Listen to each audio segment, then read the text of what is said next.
pas jamais méchant, mais dans la petite provoque facile, juste, voilà, juste histoire de vous faire réagir.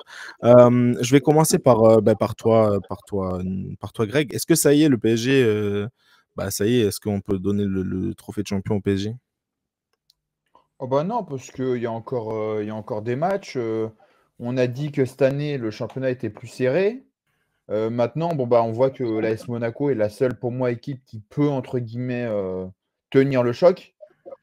Il y a encore deux matchs, hein, il y a encore déjà deux confrontations entre le PSG et Monaco. Le Monaco a encore son destin entre les mains. Et Paris, je pense pas, ne gagnera pas tout, je pense, même s'ils en perdront très peu. Donc non, mais maintenant, c'est vrai que Paris a assuré. Monaco est un peu plus. Ça fait deux matchs, ils marquent un peu le pas. Ils perdent le derby à Nice. Ils prennent un rouge. Là, ils perdent à domicile contre Angers. Là, ils vont jouer la Ligue des Champions à Bologne. Ça, c'est aussi un gros match pour eux, un match important.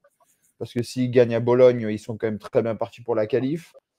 Donc non, non, Paris n'est pas champion, mais bon, Paris, entre guillemets, fait le job, tout simplement, hein. Ok. Sans être exceptionnel, mais il fait le job. Alors pourquoi j'ai posé cette question justement pour ce que tu viens de dire. Paris est toujours invaincu, donc 10 matchs, 8 victoires, 2 matchs nuls, 6 points d'avance déjà.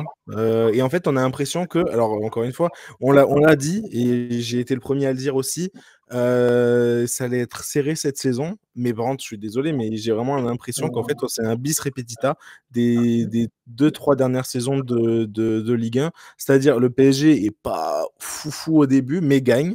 Et en fait, les autres, au début, ça suit un peu, mais forcément dans les premiers matchs. Et en fait, il y a toujours une équipe qui cale un peu.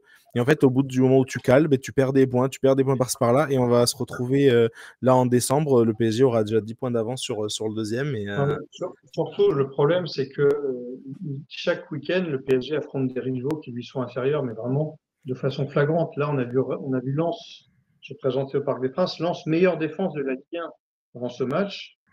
Bon, bah, la meilleure défense de la Ligue 1, elle s'est pris 40 occasions dans les gencives, un but, un carton rouge. Bon, elle a juste pas existé face au PSG, qui a vraiment pas forcé son talent pour gagner ce match 1-0. Bon, match très très moyen du PSG, mais une victoire quand même très facile. Si on regarde la physionomie du match, je suis même pas sûr qu'il y ait une occasion franche de Lens. Enfin, c'est oui, il y a pas eu une... une occasion. Je crois il y a le premier tir de lance, je crois qu'il arrive vers la mi-temps, hein, C'est ça. Et puis surtout, moi, comme toi, je pensais en début de saison, et j'ai fait partie de ceux qui l'ont dit, ça va être beaucoup plus serré, c'est beaucoup plus intéressant cette saison. Alors peut-être que ça le sera, parce que Marseille est repassé deuxième, Monaco est pas décroché. Bon, peut-être que ce sera plus serré la lutte pour le titre. Mais on a quand même la sensation que Paris est supérieur à toutes les équipes qu'il affronte tous les week-ends et qu'il n'a pas du tout à forcer son talent et à puiser dans ses réserves pour se battre.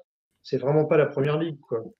La première ligue, chaque week-end, Manchester City se dépouille pour gagner ses matchs. Et là, PSG gagne ses matchs facilement tous les week-ends. C'est ça qui est un peu triste.